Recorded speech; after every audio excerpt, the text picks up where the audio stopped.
haddii chatgpt ama Claude u isticmaali jirtay qorida koodiska kuna daashay halkaasi copy and paste ah maanta ayaa kugu danbaysa wadadaasi waxaan muqalkenan si fahfahsan ugu sharaxayna cursor AI aynu muqalo kooban oo hore uga hadalnay cursor waa code editor wata AI kuna qori kara koodiska rabto waxaanu ku dulisan yahay code editorska caanka ah sida VS Code taasina waxay ku sahlaysaa inaad si fudud la qabsan karto oo uusan ku noqon meel cusub ama environment cusub waxaan muqalkeena ku soo qaadanaynaa sida project uu diyaarsan karto cursor inaan ku dhiso doono project aad u xiiso badan sidoo kalena waxaan muqalkeena ku arki doonaa sida uu saxsan ee loo dhiso project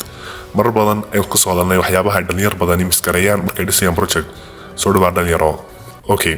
ugu horeyn project-kan dhisayna waa website-kan caawinaya dadka raba inay bartaan programming-ka waxaad dejin kartaa goolka aad rabto ama luqadda aad rabto inaad barato subtopics-ka ama qaybaha hoose ee luqadaasi iyo mid kasta xilliga aad rabto inaad dhamaystirto sidoo kale waxa uu leeyahay edit iyo delete aad ku samayn karto wax ka bedel sida waqtiga oo kale aad ka bedeli karto ama magaca oo kale sidoo kale waad delete garay kartaa halkan sare waxay nooga muuqdaa inta shaqo ay dhamaystirantay iyo inta gool kastaana waxa uu leeyahay saddexdan calaamadood kuwaas oo ku adeegsan karto inaad ku muujiso xaaladda mawduucaasi ku jiro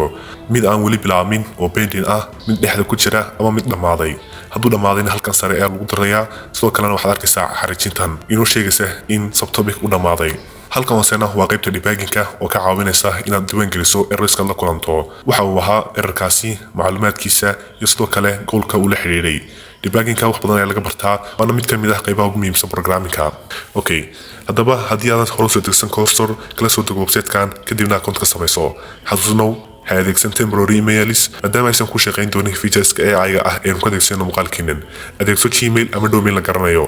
okay muqaalhan waxa uu eegahay VS Code kaliya halkan waxaad ka arkaysaa qaybta AI-ga ah kaasi oo kala baxa saddex qaybood chat waa qaybta wax ku qori karto sina ku diyaarsato prompt-ka kale composer oo ah qaybta ugu fiican diyaarinta koodiska iyo bug finder oo loo adeegsado xalinta errorska inaad ku hesho bugska ka gala systemkaasi marka iminka project-kan wax ku adeegsan doonaa composer-ka haddaba isla qaybtan composer-ka ah ayaa leh laba feature oo kale ah normal iyo agent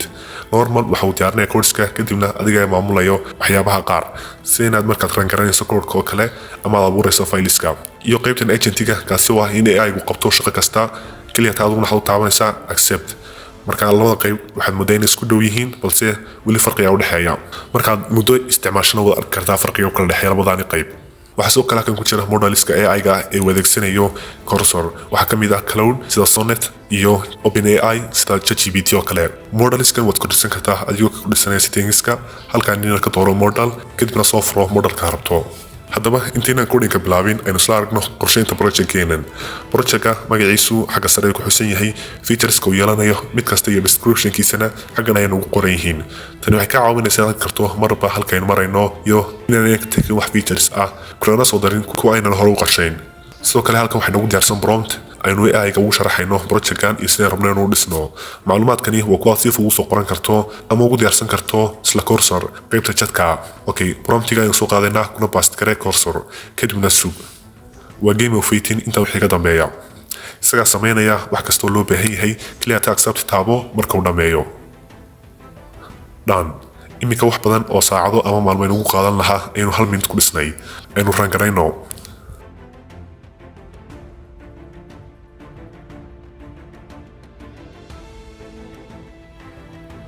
weli ma qurux badna soo maahan dhisayka iyo CSS-ka aynu wax ka bedel ku dhahno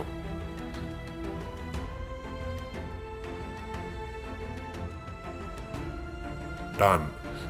iminka aday uga qurux badan yahay sidii hore soo maahan aynu weli sii qurxino oo edit iyo delete ku darno subtopics-ka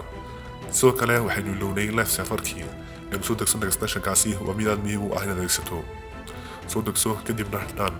website-kii waynu samaynay ka waran maxay kula tahay website-kan aanu daqiiqadaha kooban ku diyaarinay waxaynu iminka diyaarinay waa minimum viable product oo ah version-ka ugu sahlan ee fikradda project-ka ku dhammaystiran tahay wax badan oo features ah ama design ah oo kusii qurxin karnaa project-keenan balse muqaalkeena maanta intaas ayaan ku ekeenaynaa project-gaani waa mid real life ah kaasi oo dhalinyarada ka caawinaya laba meel oo aad muhiim u ah kow oo waxaad kula socon kartaa barashada programming-ka adigoo ku diyaarsanaya qorshayaashaada iyo qodobka labaad oo ah debugging-ka oo ah inaad wax ka barato errorska kusoo mara haddii aad rabtid project-gan iyo prompt-gan ku adeegsanay oo dhan waxaad ka helaysaa telegram group-keena linkiguna waxuu yaalaa description-ka isku day kartaa inaad tarto features cajiib ka dhigaya project-gan adigoo adeegsanaya AI-ga cursor taasi nagula wadaag qaybta commentiga mahadsanid